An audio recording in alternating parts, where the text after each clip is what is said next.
And hello everyone, welcome to another live stream. Yes, this one will be short, I just had an idea. Recently I've been tinkering even more with this battery charger. Fine, do what you have to. Yeah, fine.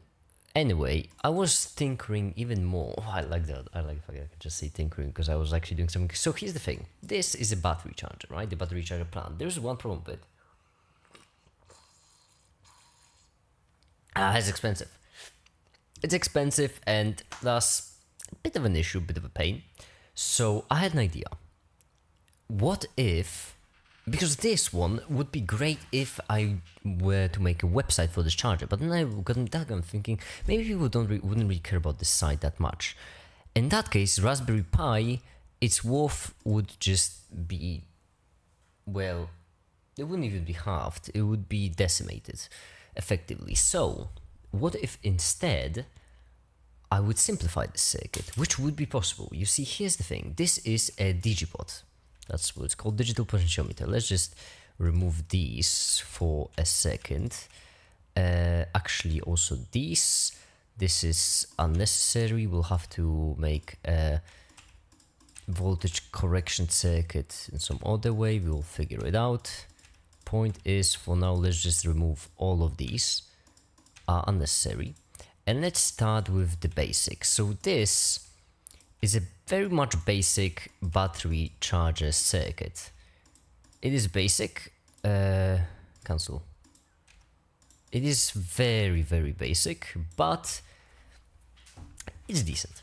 Basic idea looks like this. When you are charging batteries, then you let these then you basically open the transistors. When you are not charging them, then the current flows. Over here we have resistors. All of them are the same resistor effectively, so that the current flows and it's divided into 4 different parts. And we have diodes, so that these are also glowing to showcase when the battery is charging, when it's not. And that's the first goal. Second goal is to not let the current pass backwards. It's simple stuff. Battery charger, the point. Now, here's the thing. What if I would do it differently? Because you see this digipot, right here, this digipot, it's nice, it's decent, I like it. The thing is, it requires some sort of digital input to control it. And this basically would increase resistance over here. So we can think of it as a voltage divider, which divides part of voltage over here and part down here. Now, what we can also do, alright, is we can load in an analog to digital converter. Maybe there's some sort of like system name for it or something. Analog to digital chip. Analog to ADC, analog digital ADC. Is it what it is? Amplifier difference, analog ADC.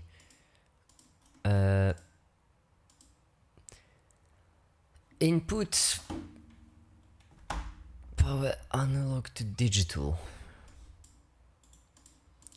Analog to digital converters, ADC. So they should accept all cookies and so, oh my goodness, that's in bulk. Ah, that's so expensive.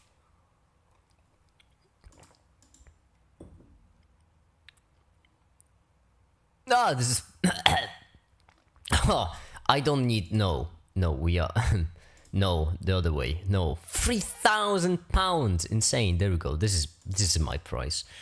Analog digital converter, because yeah, we would not require a good one. That's the point. We wouldn't require a good analog to digital converter. Total price for 1,000 would be 470, which is honestly not bad for 1,000 chips. It's, yeah, I'm a fan. Basically, with your next business day, I really like this. I really like this site. Next business day, are you? But is it only UK? Because then we might have a bit of an issue. The thing is, if we can get sort of unlocked digital converter which has only 6 pins, that's not that hopeful. It's fine. And it also seems to be cut out in paint. Doesn't matter. Unlock the digital converter. If we were converter ADC, some sort of 6-pin one, right? Do you have any with 6 pins only? Or do you have any unlock devices? I'm looking for amplifier. No. Unlocked digital converter. Okay. I suppose I can just do the rectangle, right? Yeah. Alright, fine. Then if we make a rectangle over here, this will be our unlocked digital converter, right? We take this wire, we input this into our unlocked digital converter, and then we get the digital output into the potentiometer, right? Like so. Like this. And now this is fun. Now this is fun. Actually, you know what? I missed this wire a bit. This wire should be... let me just delete that, and let's set up a wire from over, my goodness gracious, here to here, like so. Now we can get part of this voltage into this unlocked digital converter, right? The other part will go over here, and based on this, we can, you know, we can modify the resistance. We can modify the resistance over here, and based on that, well, we can create a battery charger with no major chips, only minor ones, which would be good because, first of all, it wouldn't rely on software, by the way. It would have no software, which is very funny. Because this is very simple for something that would require software, but it's actually quite complex for something that wouldn't require software. Second of all, we would reduce its price. I mean, the price would be just reduced so much. And third of all, we have a problem actually. Third of all, there's a problem. Because you see, then we would have to we would have to fix one issue, and that's the fact that all these batteries will not have the same charge amount, right? They wouldn't be charged in the same way. So we would need to charge all of them a bit differently. The basic idea, in my opinion, would be the best way to do it. That's the issue, because in order to do that, we would still need to get the output from these batteries, right? And we would still need to measure their charge, which will be an issue. It will be an issue. Still would need to measure their charge. Because then, how would we measure their charge? Well, we'll have to figure it out. Over here, that means we wouldn't be able to feed this right away into this part. Okay, so here's the basic idea. We have to take all of them. We would have to somehow see which one of those batteries has the smallest charge, right? Which one of them is actually no, which one of them is the most charged or the least? Okay, we have to check which one of them is the least charged. Now I got this. Then, after we know which one of them is the least charged, we turn off the rest, and we charge that one. Then, after we charge it even more than one battery should have the same charge as the other one. And then we enable the second one, third, fourth. Yes, that's the way we will do it. This should charge it really quickly, and that should be good. So here's the basic idea. Okay, let me walk you through this. Paint. Let's say the user inputs 4 different batteries. First one would have 10%, the other one would have 50, third one would have 26, and last one would have 92, for example. Those are the charges of these batteries. Now, the lower the charge of a battery, the more current you can give it, basically. That's the basic idea, without breaking it, because it can handle a lot of current because, you know, it can be charged a lot. So here's what we would do. we would then give it a lot of, we would then turn this off, right? This one will be turned off, this one will be off, this one will be off, this one would be on. Then this would charge really quickly until this hits 26. Then when it hits 26, what we would do is we would still have these two disabled, because remember, transistors are still there, but we would enable this one, and they would charge rather quickly until they hit 50%, which is the charge of the next battery. Now, after we hit the next charge, right, then what we do is we still have this one, this most charged one, disabled, and we have these. Now, these ones would charge decently quickly, right, slower and slower, and then in the end we would have, actually, the more I'm thinking about this, the more I feel like we should use some sort of simple microcontroller. No, some really simple one. Some really simple microcontroller that would allow us, because here's the thing, there are actually a lot of issues here. Over here, 100% of our current that's going into the battery charger part goes into a single battery. Over here, only 50%. Over here, 33%. Over here, 25% of the charge we are inputting into the battery charger goes to a single battery, because obviously it's just one divided by number of batteries that's charging. So yes, this is an issue. So maybe a microcontroller would be good, in which case we would still need, well, okay, we would have to get rid of Raspberry Pi because it's too expensive. It gives you a lot of stuff which we do not need. So we can go for some sort of simpler thing. And over here, all we would need to do is measure which battery has the least charge, and then input that least charge into our, into our microcontroller. And then that microcontroller will have to determine, actually voltage, yeah, because voltage would be 1.2, that's the maximum. So determine which battery has the least charge, then input that charge into the microcontroller, and actually a lot of information. It would be most convenient if our microcontroller would have 4 different analog inputs, if not 5. Well, to be fair, this is analog to digital converter, so we might as well use digital over here. I suppose we could actually use multiple analog to digital converters, yeah. So how many pins would we need on our microcontroller? Let's input something that should be smaller over here. So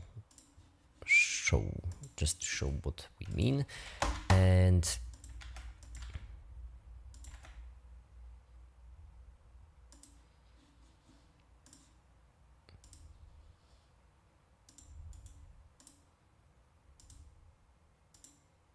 finish these wires.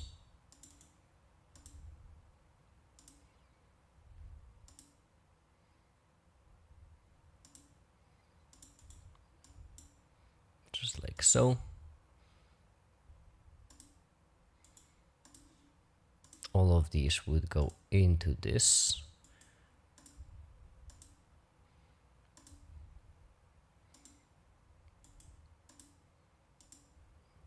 Just like so.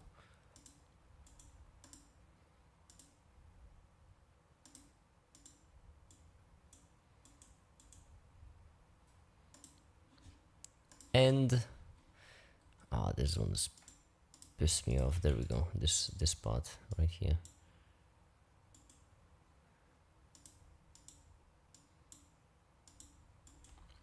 All right, delete this.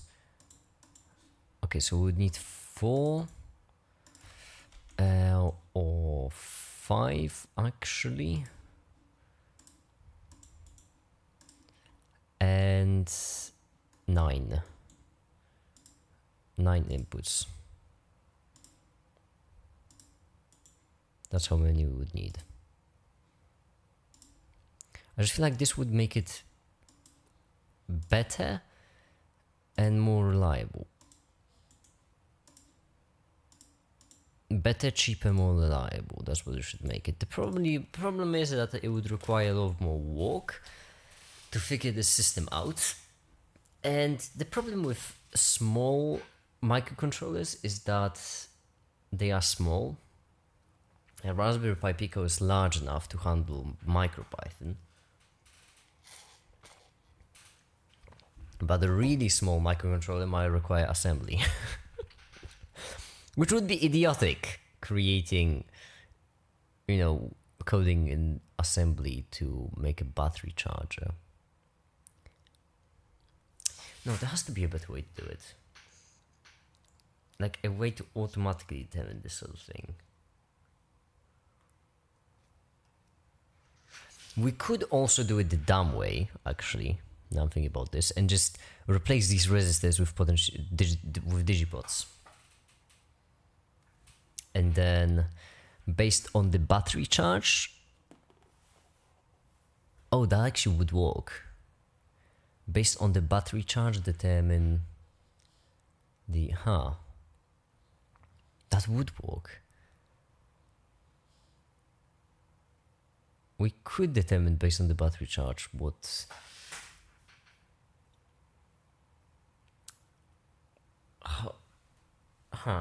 it would require a lot of math, which is good, but at the same time it would require knowledge of the parts. Each battery would then require a digipot and a digital to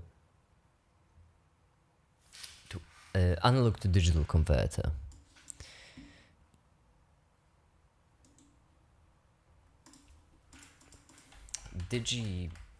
Digipots with analog input.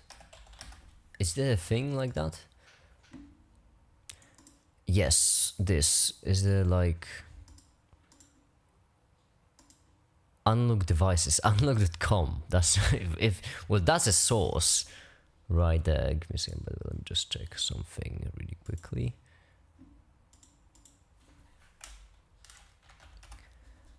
All right, so because that would be great, that would work, hopefully perfectly. And it would be a huge budget. I mean, a massive one, honestly.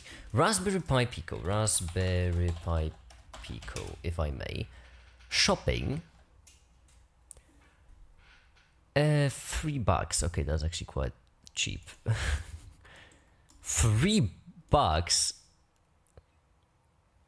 £1.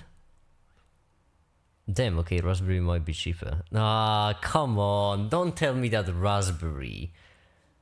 Don't tell me that the Raspberry will genuinely be cheaper from a reasonable source too. Like if we get 1,000 over here, that would be 3K900. This might genuinely be cheaper. Remember, our other option is for let's be optimistic. 4 analog digipots, right? Let's say that we don't need the analog to digital converter, 4 digipots, which means that let's check over here. Digipot. Digital potentiometer and digital potentiometer.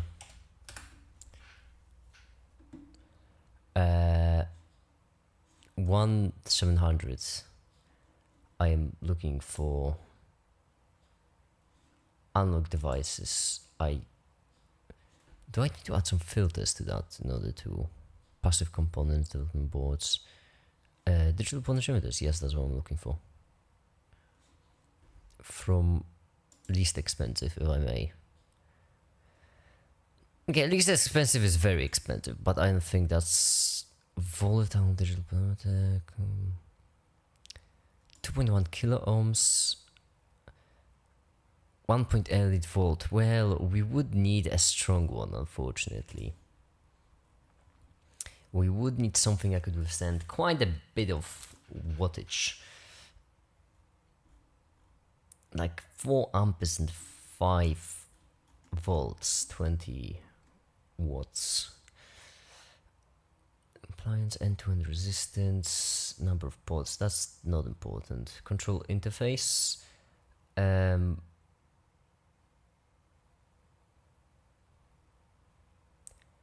Wait. So control interface for... So we just have to find the right control interface. Control interface that would indicate analog input. And then we'll be done. Alright, as I said, this will be a short stream, and it's 20 minutes. Yeah, a short one, I know. I really short, I'm sorry. But yeah, that will be it. So, I think we might have found a solution problem. I will see. I will make some research. Then we'll see you. I'll see you on the next stream, and then we'll decide. So for now, that'll be it. Thank you so much for watching, and have a great day. Bye.